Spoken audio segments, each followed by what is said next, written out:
voted for lawlessness, and unfortunately, they're paying the price. Police arresting one of the suspects behind that viral LA flash mob robbery. But get this.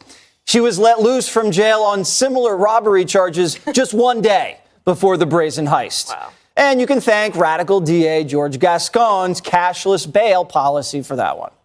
Chicago also voted for liberal lawlessness. A TV news crew, they just got robbed at gunpoint while literally reporting on robberies. There's no footage of it because the crook stole the damn camera. And then there's the capital of America's crime crisis, the San Francisco Bay Area. One of the liberal leaders there becoming a victim of his own neighborhood. While a council member was speaking with shopkeepers about public safety, he got robbed of his wallet and keys. He wasn't shocked. He even joked about it. Quote, "The thing is, they're not going to get much from it. I'm on a politician's budget." Janine, we've been covering this more and more. It's like city council members, TV news crews. The crime is rising from the bottom up, and no one knows when it's going to stop. Well, you know, when Gascon was up for a recall, it failed. Okay, Californians voted for Proposition 47. Now, I want to take you down a little history for a second.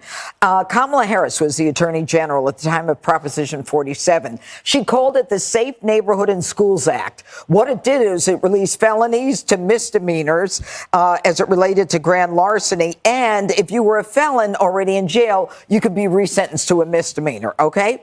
So then they passed 57 Proposition, where they called it public safety. Californians voted for that, where they get you out of jail sooner for a nonviolent felony. What's a nonviolent felony? Rape of an unconscious woman, hostage taking, human trafficking. Hostage taking is nonviolent? It's nonviolent. So what I'm saying is in California, I mean, you've got to dig below the first layer and find out what they're trying to do to you. On the first day in office, Gascon said, "I am going to end cash bail." Voice, watch. That was a 5. That was with Jesse Walters on Foxnews with Judge Ginny. And they were just talking about the lawlessness in California. Big government took over California and said, we're not going to, go after small crimes. So we're getting a lot of lawlessness. People are like, yay! I get to rob and steal. And they're doing it all over the place. And it's going to, whatever happens in California is trickling to the other parts. So crime is up because big government is in, and big government promote lawlessness. Police aren't coming out for simple things anymore, like shoplifting. So go ahead. They're going to shoplift because they're not being punished. And if you think that was lawless, let's look at Dana Bash and Vivek Ramaswamy. Let's hear their debate about the KKK. Dana Bash from CNN open a can of worms. Let's see how Vivek Ramaswamy, who is the youngest GOP running, let's see how he responds. I'm Tisha Powell. Folks, go ahead and hit that free like and that free subscribe button. And don't forget, we release another joke today. So go ahead and subscribe so that you can get it popped up right on your screen. And check out the tag products from Neiman Marcus. You can shop anywhere in the world now on the internet.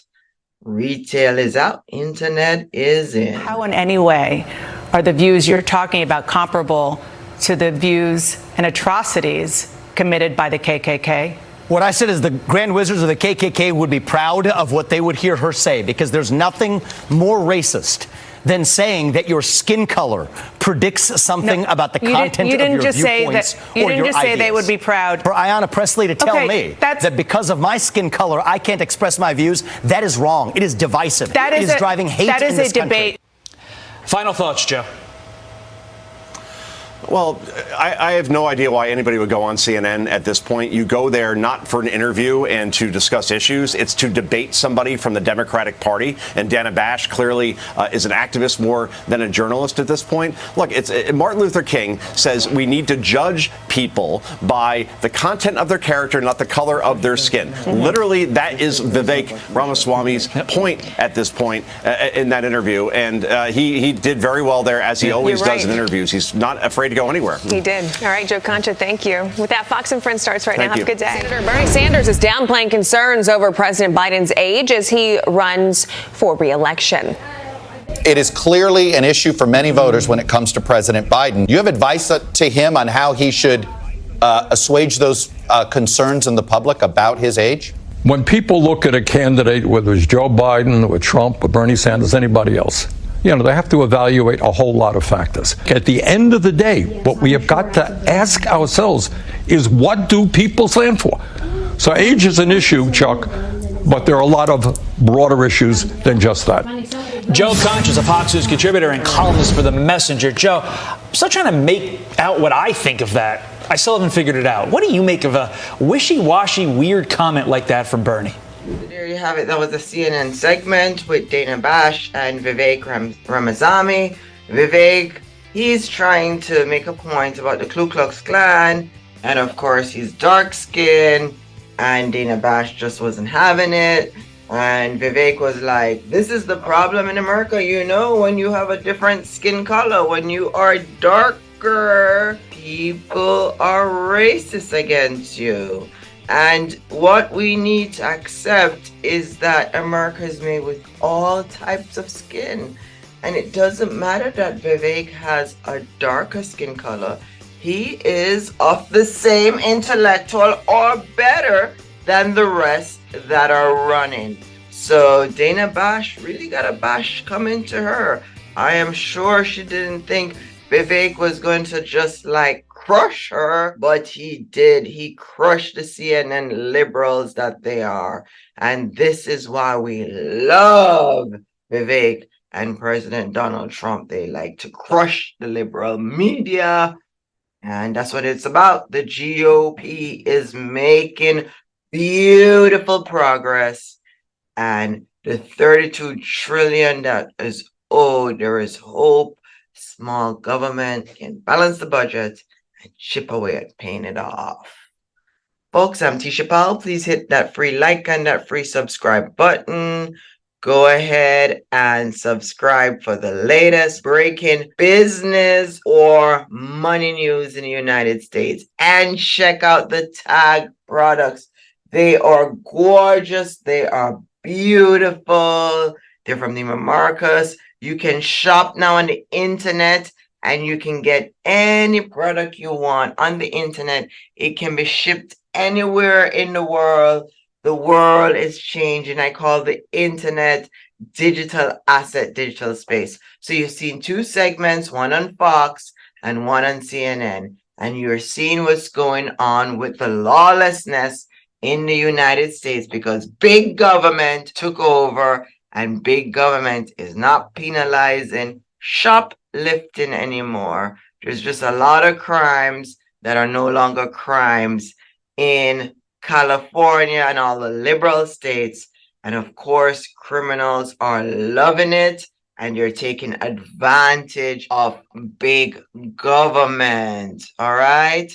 So this is the United States. Everything here is big, including government, politics. And we are extreme in our thinking, including look at those extreme shoplifters, how lawless they are. Everything must be for free. This is how you know that $32 trillion is not being taken seriously because we are allowing people to be lawless. Why aren't people working to help chip away at this debt that is owed? Don't you see China is going to overtake the United States at some point within our lifetime? I'm Tisha Powell. Thanks for watching. We'll be back tomorrow with more.